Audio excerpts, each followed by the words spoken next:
Bon, bonjour, Bandeko Nanga, Mekana Nuke Awa. Bien. Ok.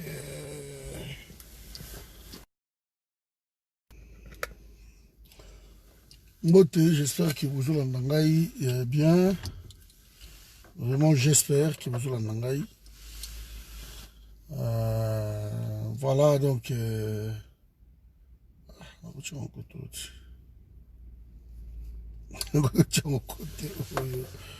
Bonjour. Bon dimanche, maman Nangaï, Rita. Bon dimanche à tous. Donc, merci d'être là. On n'a que quelques minutes. Tout solo là. Problème, ils ont les Kanakin. Boyebi, Bino surtout. Problème, ils ont les Kanakin. Lelo. Moi, Namboka, Félix Tshisekedi, Aza vraiment mal en point. Je crois que dans minute, tout le monde a yebi que Félix, place à vendu, il ne fallait pas ça. Et ça, il sous secret pour personne. De ce que nous sommes en train de vivre, de voir, mes amis, Moutuboka Lobate que non, te, Moutaza avec Gazati. Donc, ma cambezo monana, clair que Félix Tshisekedi, Neyazawana, a commis place où il fallait pas Azala. Toza mote à ma bête, bah taxer biso trop que toza mite à ma bête. Non, on empêchait que ma bêtise a boye comment. Yango est commis. Parce que fonction wana présidentielle. Et c'est là quand on parle de la fonction présidentielle, ces fonctions-là. Mais beaucoup ça Kabila, Azali Sousoutewa, Bokomona. Mais apparemment, c'est toujours cet homme qui est en train de tout faire. Apparemment, c'est cet homme qui décide. Apparemment, c'est Kabila qui décide. Bon, maintenant, vous nous dites que non, c'est bon, c'est Félix qui est président. Par rapport à quoi? Par rapport à quoi? Meeting, il y a Lelo et Rosala Maté, Kabila refuse. Kabila Boy. Parce qu'on croit à ce qu'on dit, ce qui se dit par-ci, par-là. Moi, ma source, on va bien que Félix Tango Azalaki est pape dans Londres. C'était simple, ça qui est bien, qu'il faut se débarrasser d'un Kabila. On lui a répété. C'est la raison d'investisseur à Koya. Donc, Félix sera candidat à diriger Congo. Namutu Makasa, c'est la providence, quoi. Donc, Nzambe, quand ça robot Kabila le lobby, ben, il se trompe. On ne dirige pas un pays dans le hasard, mon boy. Ça ne peut pas se faire. Ça ne peut pas se faire.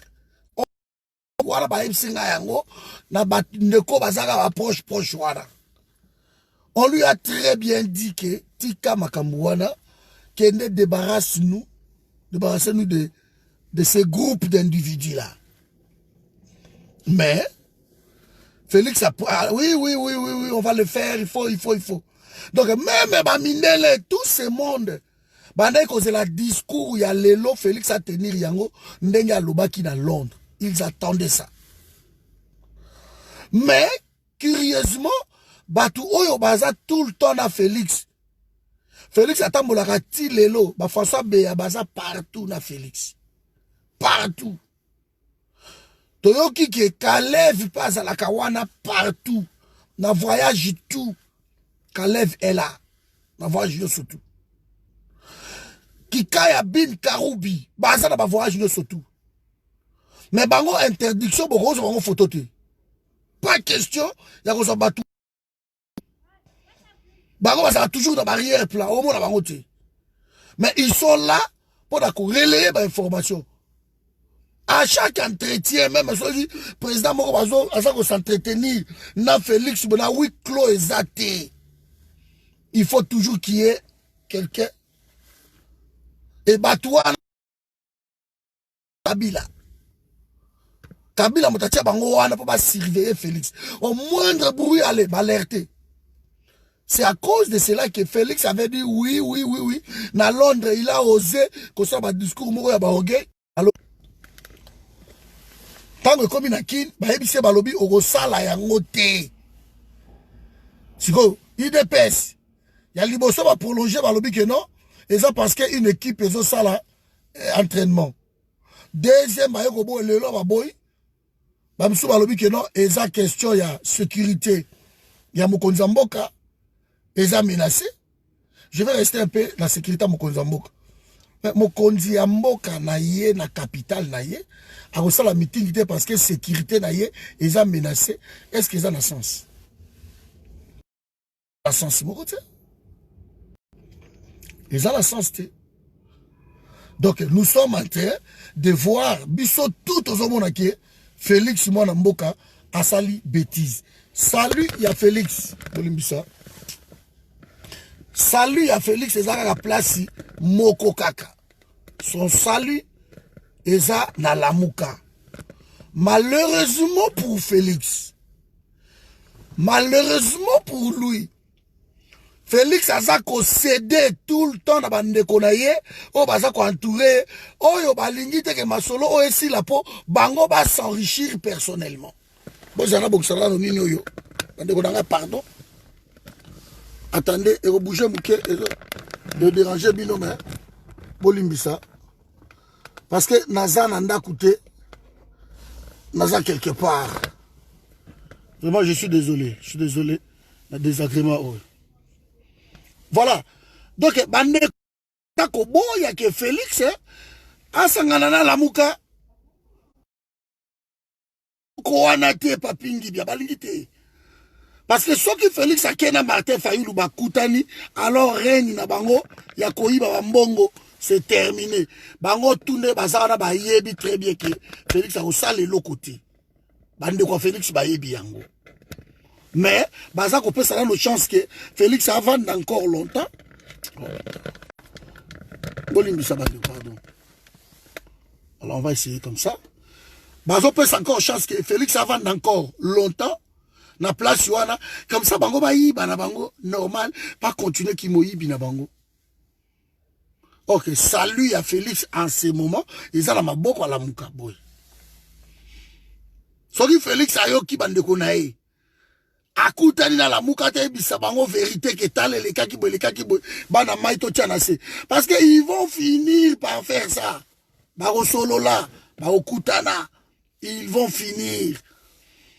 Félix a Coca-Cola, donc il est là, awa meeting qui stade de martyrs annulé. Kabila lingité. Donc la Kabila lingité. Alors Félix passe à la choité, à obéir et pas à Moutunaye. Mais ce qui s'est passé, garçon oyo magie, makambo magie à lobby. Mais et ça va bêtise au bakosaki qui nani oyo comment ça s'appelle Mike Mukebai. A outragé qui chef de l'État. Mais c'est que magie a sali. Oyo magie a lobby. Et c'est encore pire que Mike Mukebai. Qu'est-ce que Mike Mukebai a fait? Qu'est-ce que Mike Mukebai a dit? Mais oyo magie a lobby. Et ce monsieur là, il n'est pas inquiété. Il y a l'anguille sur roche. Donc magie. Ordre on doit l'humilier dans le niveau où on ça makasi asa fort asa orgueilleux asa de Félix tu crois que asa nengewana mais rien et le comment ça te yango bali ba kitsa benga par terre ce qui je parie aujourd'hui. Ce qui Félix a continué na voix au bazo kende oyo. Bokomo na ndenge mwana mboka zo sambwa penzako par terre. Bango tuna ba kabundi banani tout par terre. Condition za moko, il doit dire la vérité. Il doit dire la vérité na peuple congolais. Et tant oyo bango tout bazo luka toujours Kakutana Martin Fayulu Wasalaboy. Monseigneur Mbongo a essayé. A essayé Bangabi, Bakutana ensemble. Martin Fayulu a répondu, Monseigneur Mbongo clair. Abi soki to okutana na Félix. Et Rosala en public, na misu ya bateau. Et il doit dire la vérité na peuple congolais. Kuna na église ya Philadelphie, na Debi. Tango ba bandi. Aebisi bango peut très bien lobby problème et salité. Mais Félix doit nous dire la vérité. Mais vérité au matin, faire la chose à Félix à loba. Curieusement, FCCI Mokonde Moutou a commis Koloba Yango. Babimichi n'a pas ça. Il est dirigé dans bâton Mokoboy. Soit les gars Kendebo, Balobine Kendebo, soit les gars Zongabo, Babine Kendebo. Mais l'opprobre, on a ba effet ya opprobre. Malédiction les arabes blaguité. De Félix il a s'entêté. C'est très bien. Qu'on s'entêté na yewana, na yebisibino, boko mona ndenga kokoma par terre. Bako silisa ye penya na sebo pa.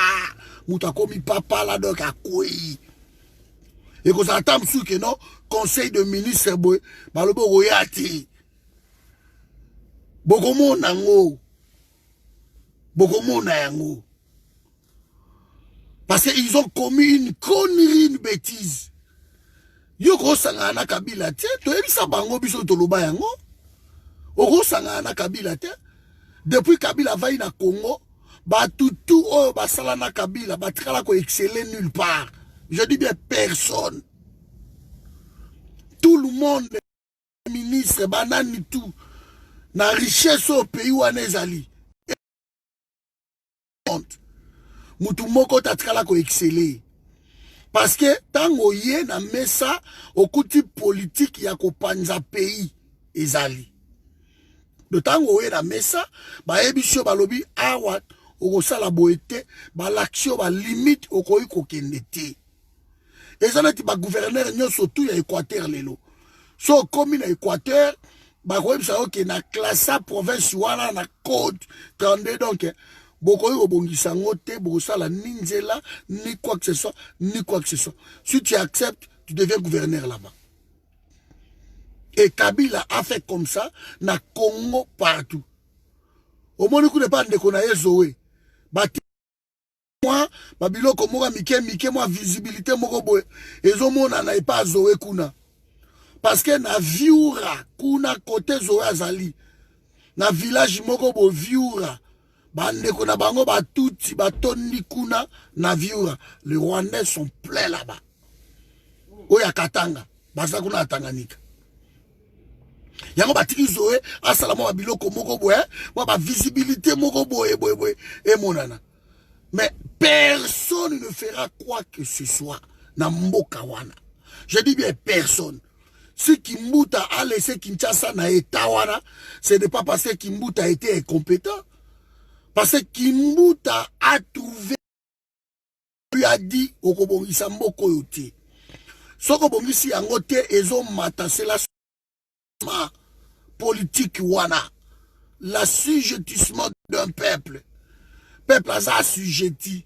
Donc, et tout chakati, awa penza, na esprit ya mutu. Mama faille, et tout chakati, et koti penza, na mental ya mutu. C'est ça la politique qui est menée par la Kabylie depuis 20 ans. Donc, il faut pas aboutir le peuple, il faut pas assujettir. Mais il papier que ma grogne taillé. Maman Antoinette. C'est ça la politique. C'est pour cela qu'Imbuta, il ne peut pas. Avec un projet, il ne fera pas. Tango oya yesiko na Félix, oh non c'est bon, bacha bakini bopeto banini bayoki ka bango, ba makele les mains, le mot d'ordre a été donné que personne a kosala quoi que ce soit na pays wana. Le peuple doit être maintenu pour le peuple, il fasse à la niveau wana. Et Félix le sait. Tango yeba ke ko signé ba deal na ye, ayebi ki ba bino ko sale le côté, on va pas te laisser réussir. Tu ne feras rien. Félix le sait. Tant que ça a pas promesse, les gens ont 900 et quelques promesses. Alobio, alobio, alobio, alobio. Il ne fera rien. Il ne fera rien. Parce que c'est la politique qui est menée. Félix n'est pas là à quoi il affranchir le peuple. Il ne fera rien.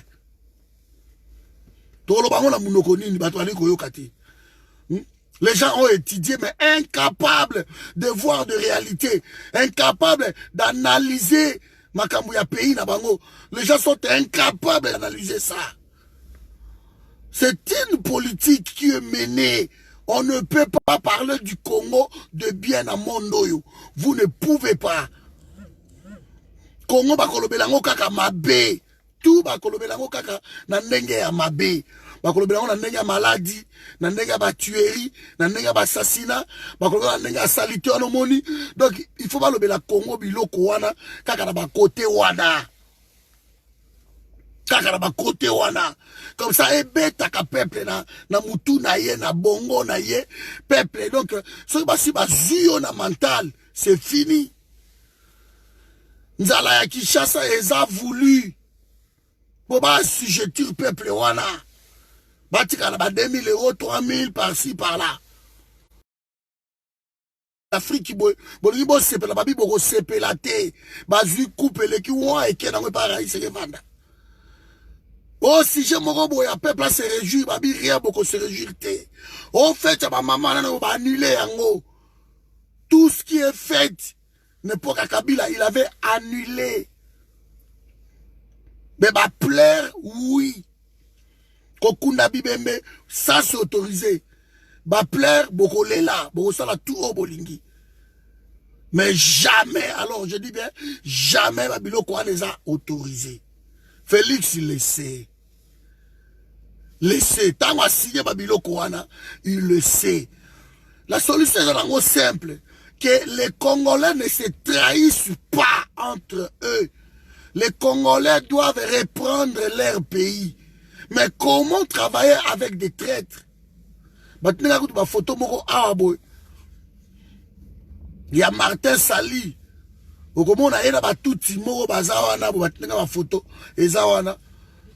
Peut-être je vais publier ça tout à l'heure, je ne sais pas. On ne peut pas travailler na Batu Oyo, Bazali, na baba système wana yako détruit pays. Félix le sait de konanga wankipa. Il le sait. À kota ki kuna, lui croyait que nezo à koti, à koloba biloko boy, à kelo sala biloko boy, sala boy. Mais aujourd'hui, tout ce que vous voulez comme comment solution pour la kobimisa pays wana. Tant que oko sangana na ba Rwanda wana, osa est l'autre côté. Les pays qui nous tuent, yo olobi oko katana bango relation te. Pourquoi? Les pays qui nous tuent, vous savez, Congo depuis 1960 jusqu'à aujourd'hui, les sémantiques, il y a Congo et ça mensonge. Nous sommes plongés dans ça. Tout est mensonge. Je crois que je parlerai dans la sémantique à Congo. Tout est mensonge, tout est mensonge. Alors s'il faut briser cela, Félix il le sait très bien, il faut dire la vérité d'un peuple congolais.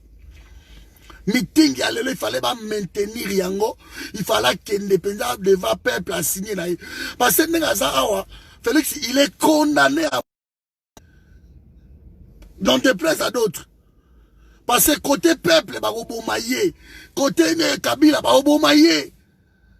donc il a signé des choses qu'il ne maîtrisait pas. Parce qu'il avait fait une affaire personnelle. Il a voulu prouver aux autres, prouver à tout le monde. La présidente. Alors, moi je suis président. Et il a fallu les compétition. Il a voulu prouver à d'autres. Alors qu'il a fallu accord, hormis l'accord de Genève, Félix et Fayoulou, ils avaient leur accord personnel à deux. Que celui qui sera président nommera l'autre comme premier ministre. Il le sait. Parce que dans Genève, la majorité est parlementaire. Majorité parlementaire, sénatoriale, Babilo Kotou. Félix ne mérite même pas d'être un premier ministre. Mais ils avaient leur accord à eux, à deux. Que celui qui sera président nommera l'autre comme premier ministre. Ils avaient cet accord-là. Ils avaient ça. Mais bah qu'on prépêcher kuna parce que bah si bah bandaki déjà na Ibiza, bah bandaki na ba côté surtout déjà asi bah liaki masolo Kabila, ils étaient redevables. Enfin l'IDPS était redevable. Et yango ba oh tout aux hommes lelo oyo et ça bah résultat hasard et ça wanate. L'UDPS a travaillé pour Félix Bakoma na niveau wana à partir de Ibiza, mais c'était toujours le premier ministre. Le premier ministre. Et quand Moubak est dénoncé, quand tout le monde dénonçait, les gens ne nous croyaient pas. Les lots au cadre, parce que Tipouana, magie aza au cadre. Makambaouto le besoin grave. Mais c'est ça la vérité. Sous d'autres cieux, pour qu'il ait à récupérer, il faut toyer, bah qu'est-ce qui s'est passé? Est-ce que vous croyez que ça facilite les lots? Pourquoi bazobimisa résultat?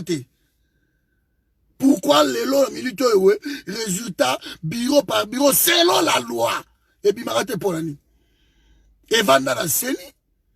Bazan la dossier, na état la dossier, on se mounait, ne pas bouger. Pendant qu'on va soutenir Félix, on s'en a trop. Félix, il dissoudre caca, après ça, son mot d'ordre, fait ceci. Mais il est coincé. Son salut, aujourd'hui, c'est la mouka. Il le sait. Que salut naïe, eza la mouka. Eza la mouka. Mais le problème à Félix, au moment où il vient de se faire la koufa qui même n'a pas souci. Parce que bah vient de se faire dit bah ikedo, ce qu'a lobby A, ça reste A. Mais on a eu politique avant 1990. Les lobato ba coli tellement d'esprit n'a pas tout le monde a comme analyste. Alors, ceux qui viennent à lobby, ah, bah, tu m'as dit, non, papa, il fallait pas ça A, il fallait ça B. Fait que tu as supporté ma bilo koanati. Car lobby dialogue, bah, tout ma lobby, pas de dialogue. À cause, imaginez que bah, tu vas au fingaï. Fait que ne pouvait pas imaginer que bah, Congolais va au fingaï. Bah, Congolais va analyser, il ne pouvait pas imaginer. Il y a un moment, bah, Kanda, Félix, il a au finga biso. Parce que, à quoi vous imaginez, déjà, l'ingé, ça la n'enyo, donc, n'enyo, y'a quelque chose pays. Alors, biso, tu faut dans la nakara yé, donc, c'est comme si l'UDPS avait le salut à Congo. Et pire encore, c'est le bango, que le col est comme une opposition à soi, il fallait que l'UDPS à soi place wana. Parce que c'est le bango, Congo est redevable dans l'UDPS. Des conneries. Beaucoup de longtemps, 37 ans, mais est-ce que vous étiez dans le vrai? Est-ce que vous étiez dans le vrai combat? Parce qu'on peut rester longtemps. Nabitumba, mozo bundana o combat malamouté. Bah, Jean-Claude Duvemba. Bon, bah, ce sont des opposants. Bah, wana, bah, opposants. Bah, Jean-Lucien Boussa, bah, José Makila. Vous allez dire qu'ils sont longtemps dans l'opposition. Ce sont des opposants, ces gens-là. Ils peuvent rester, porter l'étiquette des opposants, mais bah, ça va opposant. C'est ce qu'a fait l'IDPS. Il doit dire la vérité à peuple congolais. Qui a gagné les élections? Il doit dire la vérité. Et là, que sauver Moukielelo avant Kabila Bomaelobi, c'est la vérité.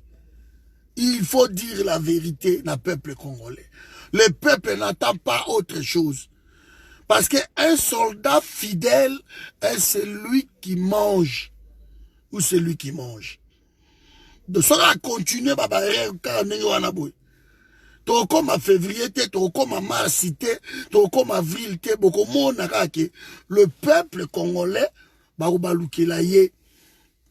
Encore on a bimina balabala bazo bambaye bamabanga bani.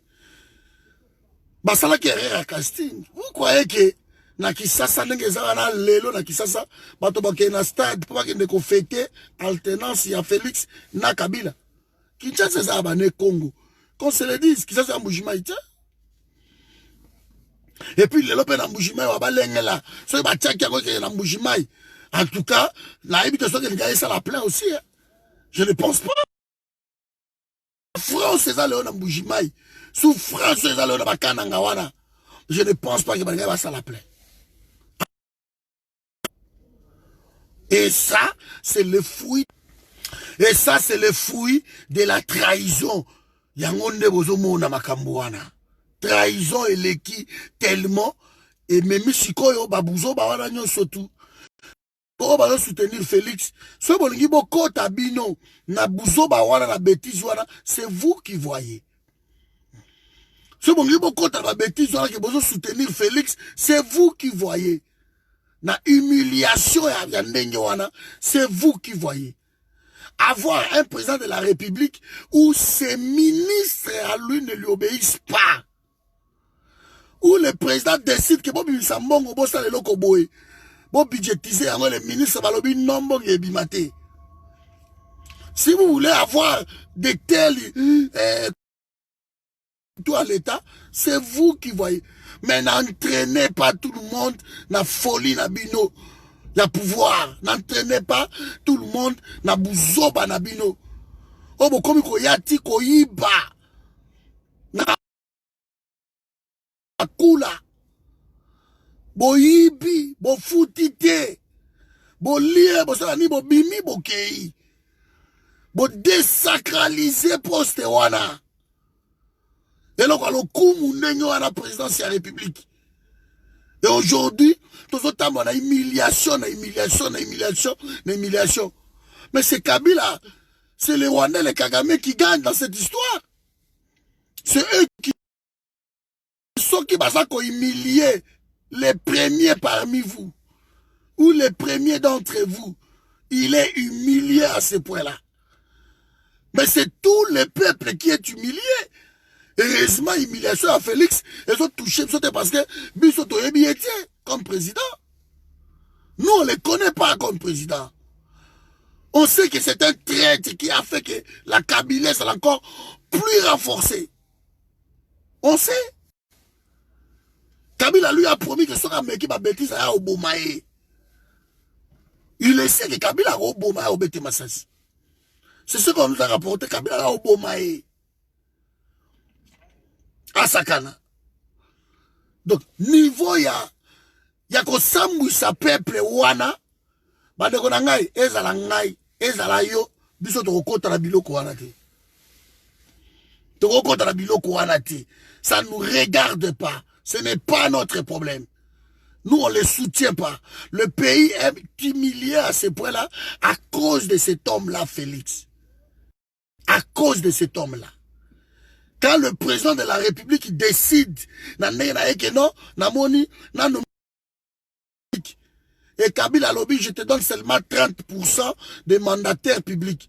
Moi-même, j'aurai 70%. Et 70% wana. Mais Moboulou. Donc, magie, mingi wana. Ils vont devenir des PCA, des directeurs, des chefs d'entreprise, par-ci, par-là. Toujours le même personne. Alors, tu vas ça 30% côté Oyo. Kamer n'est pas brandir Malamoko, ni accord ya Nairobi. Que moi, j'ai reçu ma part, tu es devenu là. Tikangai, nazo, accord à Nairobi. Yango tango ide pesi bazole la bango tout. Que oh, mais suppose comme akuna ces caméras qui non mais est-ce que botanga qui accord ya Nairobi te. L'accord à Nairobi donne à caméra le pouvoir. L'accord qui a créé cash. Oh bon, cash et coup faté. Accord est créé à cash. Et l'obini. Que caméra qu'on soit poste et tout, Félix président de la République.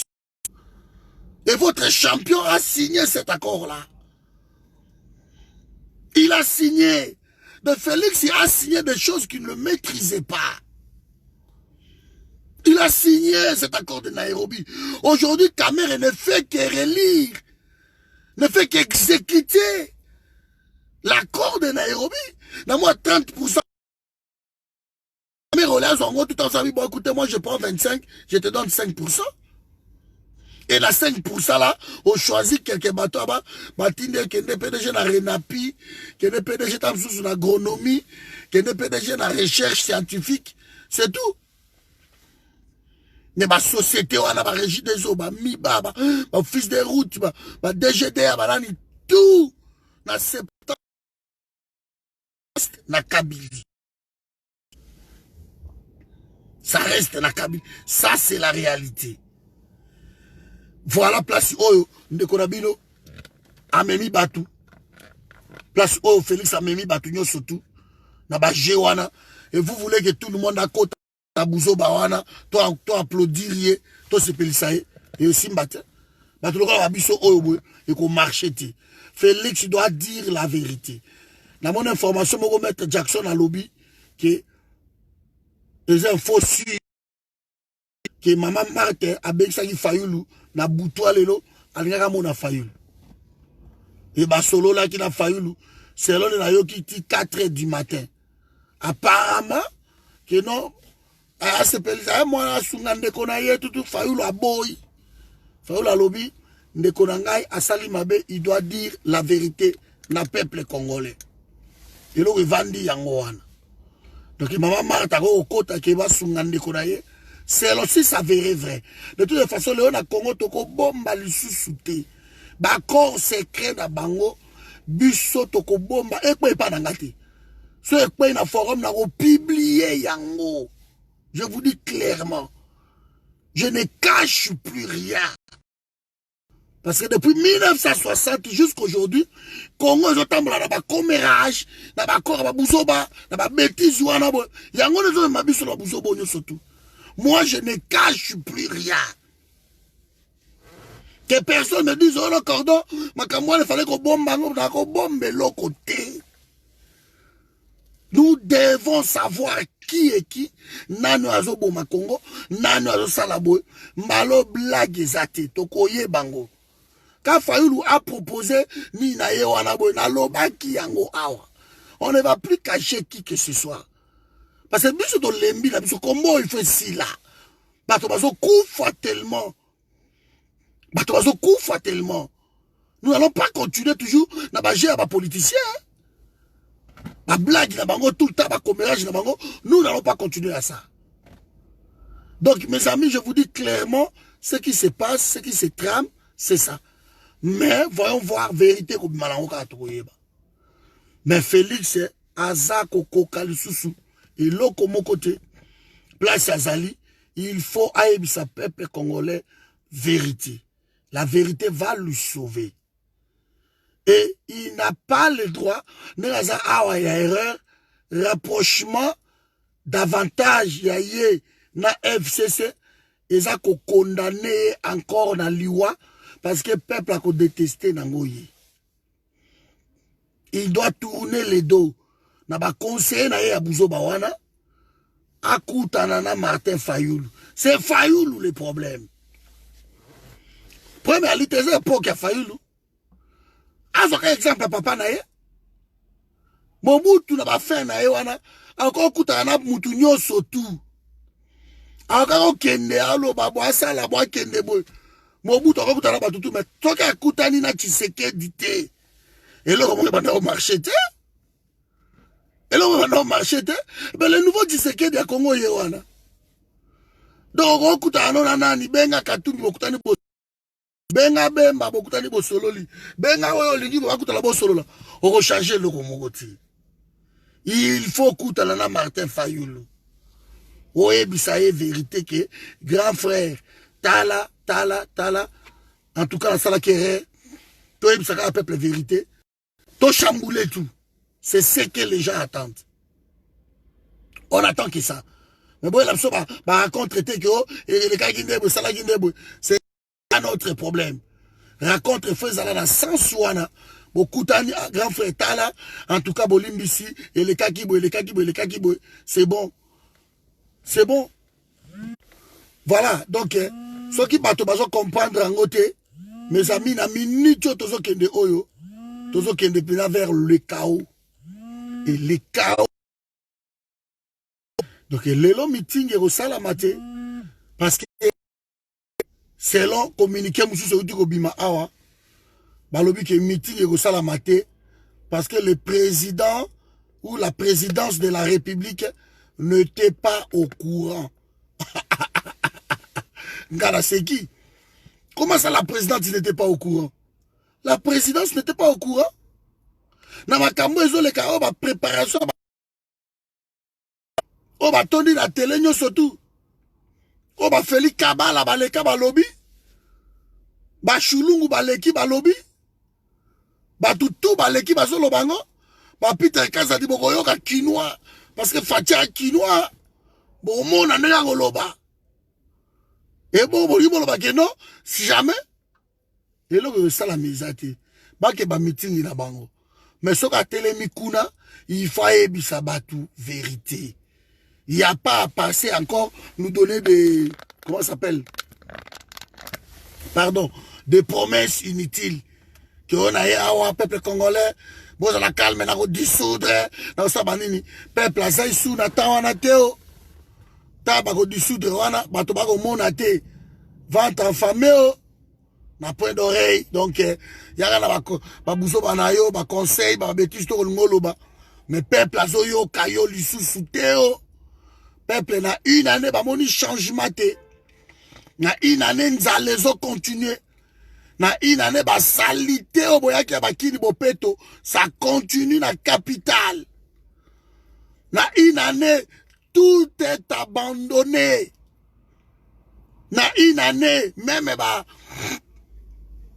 basso mouton, basso de girafe, ce que nous tu avais promis, que vous avez la cadeau à Noël. Bah, il y a un coup de kende, qu'on inaugure, et là, qu'on est silaté. Et là, qu'on est silaté, qu'on inaugure, yango. Donc, ce qui a habité, Félix est en train de commettre une erreur grave. Bande qu'on a basso et que Félix inde mouto a bombi Kabili. En fait, ils n'ont pas l'air de comprendre ça. C'est incroyable. Ce que Félix, il est là, a décidé qu'à Tiki Kabili, Lelo Oyo, Kabila va se sengani ba okewa. Ce qu'on s'est brandi, on a trouvé ta massassi, on a trouvé la boy, Kabila, celui qui représente la paix, des conneries. Des conneries, si Mobutu, Akenda, Kwaboma, Kata Mitute. Kabila okende. Bande comme ils ont entouré Félix, faut voir c'est vérité. Aujourd'hui, je tenais à faire moi moral wana. Boti ya kolega okumi Daniel Safou na Kisasa Tomboki. Abi mes paroles ya chef.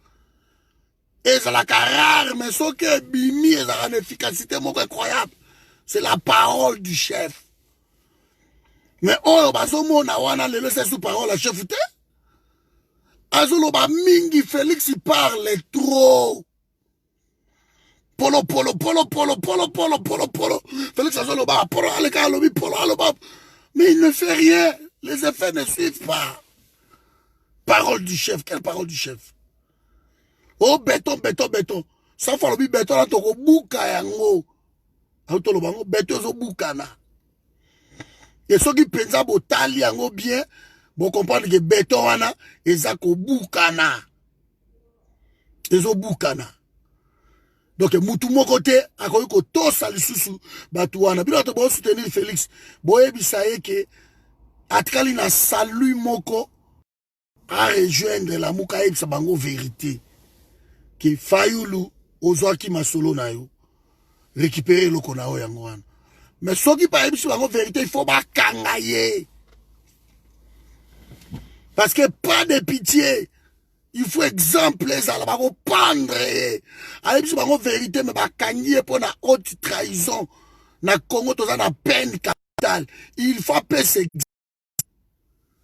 juge, il faut pas condamner. Tant qu'on fait la rose à beaucoup, vous croyez que non? Faut la semi beaucoup, na mboka wana boy. Biso ba on a réconciliation, on oublie tout. Pas question d'oublier. Pas question d'oublier. Oh, la réconciliation, on laisse tout comme ça, c'est bon. Tout ça, la réconciliation nationale. Ma politique a pas. C'est quoi réconciliation nationale? La loi doit être appliquée. La loi doit être appliquée. Patrick, la subo konjibo.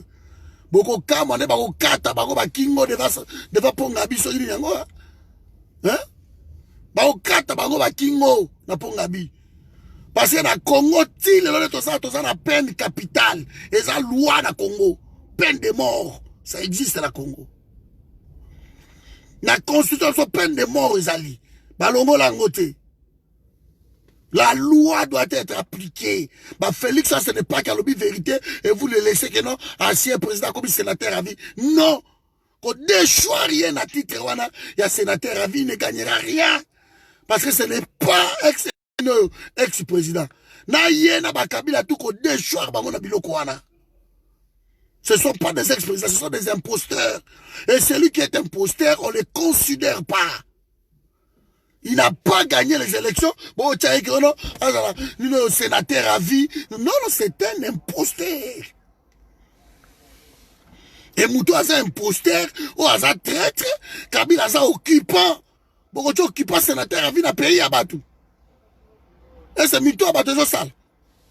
Qu'on déchoit rien. Esprit ma bé, quand on prendre, na Félix, na Kabila, na Bassi, na Bango, na Bana, na Bango, tout. Ko buka rasi wana nyonso tout ya ba tête ba kende et ko pèse exemple ko récupérer ba kabundi ko kata bango ba mitu ba nyonso tout ba kabu ya tout ce monde là ko kata bango mitu ba esprit na ngabwe ba Jean-Pierre Bemba ba Katumbi ko kata bino tout mitu tout le monde na récupérer bino tout les musiques tout kata bino tout mitu. Comme c'est cet exemple, parce que les gens ne comprennent pas. Pays au temps, la bouzoba, comme ça. Parce que toujours, quand les gens trahissent, aïe koto, asana e calme. Bah, José Makila a trahi koto, asana koto, asana e calme. Bah, les ngankoi, bah, Jean-Lycée Boussa, bah, nani, bah, qui koto, bah, au calme. Cette fois-ci, il faut frapper. Que vous récupérez le pays, bah, très, surtout, bon, kati bango ba mitou. Et voilà. Ce qui est insurrection, M. Salamara n'est pas Mobutu, bien sûr, parce qu'à pendre, bah, toute la place de martyrs, on les appente. Nous sommes en Afrique. Politique Afrique, les a blaguité. Et ouais, la Chine, kuna bato basakana nango. La Chine, bato basakana la Chine, la Chine, so ça nous va récupérer, on va prendre. Yo, la Chine, Chine, ça quoi avancer. Mais Chine, ça quoi avancer. Après demain, ceux qui n'ont récupéré le pouvoir, bon, que non, José Makila a commis ni opposant. José Makila, Jean-Lycée Boussa, Bano Germain Kambinga. Vous récupérez bango na pays bolobi to limbisa bango parce que mais c'est pas ne avancer tu tous a toujours na ration na ba traître banane ba kengo wana boy ko boma bango ba Cardozo ba papa wana nyoso tout ba mokolo wa mpombo ko tel biso ba ko pendre bango. Il faut exemple salama na pays wana comme ça bato ba comprendre que non ngeza awa. Ils ont pendu les traîtres dans ces pays ici. Ils ont pendu les traîtres. Alors, les enfants qui viendront par la suite, bah, vous allez traiter. Et la loi na Congo, il faut la peine sûre. Et c'est la claire que c'est lui qui trahira son pays. Parce que Congo est objet toujours de la trahison à cause de nos minéraux. Il faut que la loi soit claire là-dessus. Que celui qui va trahir son pays va être pendu. Publiquement, bah justice moko des jours bon juger Moutou et si li boleki si allié bon ériger même mur wana ya pandaison bo komiango ici on prend les traîtres potence wana kingo jusqu'à ce que la mort s'en suive bon thème sur bango la potence wana bon prendre bango ba justice expéditive. Beaucoup mon habit le monde ba kovanda nyero ce sont des virus à éliminer. Ba tout ba bébé si pays niveau qui monte à ma bé e komi na boy et ça akaté. Ba toma loi 40 niveau qui monte à ma bé ba jarwa na boy et ça akaté. Donc on détruit la génération Année blanche dans les étudiants. Ils ne vont plus récupérer. Alors, Batabo, on dit que non, c'est bon, pour pouvoir, on va quand même opposant. Ça va pas la tête. On commence par Félix Ouana, donc on a accepté qu'il y a une mascarade Ouana, Vital Kamé Ouana, donc on va Kamé, qu'on kata et Mike. Dans ce moment, ma belle, on s'est raté. Et bon, ma caméra était bon, mina ba mida ba. Le pays doit fonctionner dans la loi. La loi, monsieur Salama na mokili, pour protéger le pays na bango. La loi est Salama na mokili, et ça pour protéger le pays. Vous croyez que les lois sont faites pourquoi? Parce que Batou Baza toujours une tendance moko un peu comment il y a libertinage tout ça, alors il y a des lois pour garder même bana Israël otokumisa kanzamba abimisa bango loi na commandement que ceux qui botamboli boete et osimbate ceux boleki boete et osimbate zamba bimisa biloko wana mutu fatambola na loi. Oh, Félix, azana no tolérant, yamazo sa iloko mokote. Des conneries. On ne dirige pas un pays par la tolérance. On ne dirige pas. L'Américain va y pesa biso bato, alingi talo. L'Américain va y ventilier. Va y très bien que Félix a repé sa bango batouté. L'Américain en a va y très bien que Félix a repé sa bango batouté. Ils le savent très bien. L'Américain baza au courant na deal wana. Pourquoi Mike Kamera lobaki même si Félix n'a pas gagné les élections mais esprit après le Congolais là qui il y a changement. Comment il a dit ça? Ils le savent. Alors ceux qui va récupérer Kabila l'Américain, on a besoin d'autorisation Félix. On a dit que non, papa, l'Américain il faut baser là quand même. Félix a besoin d'autorisation. L'Américain va dire Kabila, on a besoin d'autorisation Félix. On a maréchal, il y a Iran. Américain comme on a tête drôme quand les autres les colonels fallait Kabila va n'avoir pêché Missi ou na drôme on kiti tchan juillet biesi Kabila ke ba koyate e bimeli tu ya Kabila drôme ko décoller na Goma wana et décoller ba na Goma moto ngo ta ko makutu kunate ba teka ba charge mo ka minene na drôme et décoller. Ne Kabila bimi wana boy ako yamlaka batu na bambisi na ye wana boy ako pêcher banini boy mutu avandi na Goma zo piloter yango ti na nga fanda kala boy bi ebete bomie. Les Américains c'est comme ça ba comme sur place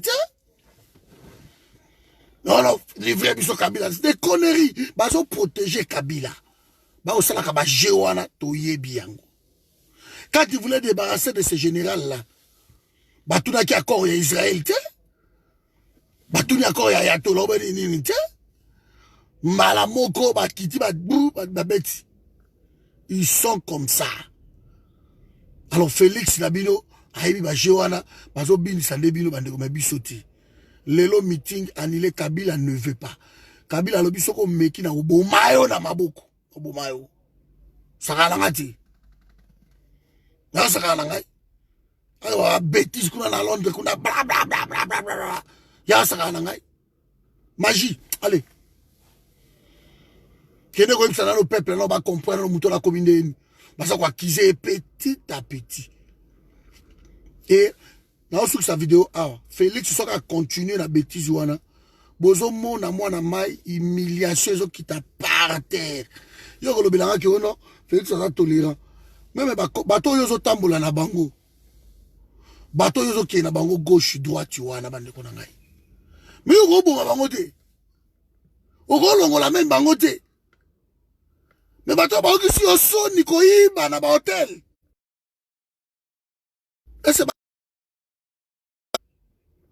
ba yiba montre ba tout to ko yiba vérité bientôt. Ba chekouler. Bah ça va diplomate, quelqu'un va dire oh, papa mais pourquoi on va contrôler les bangotes? Mais on ne peut pas contrôler des diplomates. Et ça a un incident diplomatique. Et ça a mal mouté. Et première fois bah tiens ma colonne bango à Davos. Première fois qu'il y a un président, il y a RDC à Tchema Colonna Davos, et à commis à Davos, Tala Sikoyo, et le Kodine Bimi, comme suite. Président a commis à Davos, Baïbi, Babilo Kwabatu. À Davos, Kimi, Bafuti, Hotel Ti. Mbala Libo, soit qui est à Davos. Mbalo, so Baola Libanda. Bilo Bosaka la Suisse. Avant la Suisse, 7 ans. Je connais pas de la Suisse, sous Baza. Ma faille, Bango. Bilo Bosaka la Suisse. Et là, on va saluer personne non ingrate à la Suisse. Bakoya aux délégations présidentielles. Bakoya Mbabango Souna Hotel T. C'est fini. Ça, c'est la Suisse. Bakoya Mbabango Souté dans l'hôtel. Et Sili. La Suisse, cité. Non, ce sont des voleurs. Ce ne sont pas des diplomates, ce sont des voleurs. Et au comment on a que non, hôtel et ça les en babango, babango fouiller bango sonner parce que les diplomates on les fouille pas. Mais bawana ya miyibi ba ko fouiller bango. Et bon ce que bozongi yo kolongola bango te. Yo kolongola bango te. Obi kolongola bango te parce que osaka kozela nanu, osaka kozela nanu. Osaka nenu. Longola tuana na place wana. Isa makamingi. Voilà bande konangai. Voilà bande konangai. Donc natiki bino awa nzaba pambola bino. On est ensemble bazobunda. Allez, voilà, on est là, turbo, qui me fasse pas chier, qui ne m'emmerde même pas, qu'on reste tranquille là-bas, Pierre, là, non, combattant. Ouais, ça va. Ça va? Ouais. Oui, bibaté, on dirait. Ouais, ça va. Ça va aller. Non, ça va. Et ça calme. Ok? Ok. Voilà, donc, natiki bino awa bande konangai, moi, loyenge, to calmer baleki, to kuta na bino na butu. Na butu, to koye batu, Félix abetaki mitikte menasi bosi boyebi déjà, donc, ils sont sur le Cameroun bombaté. Moi, na mai, asumbi na nganda, asali soni, ya sakana raïs. Raïs alobi keno akobetaye. Et puis voilà, c'est pour Félix Kabila akobetaye. Ça c'est, en tout cas, ils ont du Cameroun bombaté. Je crois Kabila akobetaye. Akobetaye pour ça betaye. Ça l'a bambata dernièrement. Tant à outa qui États-Unis. Tant à yaka, en tout cas, liara bambata ya bien. Aliya moi biloko na ye, ya bien. Malo yango azobanga memi kokende kuna na kinga kati. Azobanga kopusa na memi kuna. Mama Yushka, azobanga. Azobanga. Biso na bino leo na butu, leo toko décortiquer tout. Toko décortiquer tout. Donc on est ensemble. Ingeta na tiki bino awa. Donc, nous allons pas mola bino. Ciao.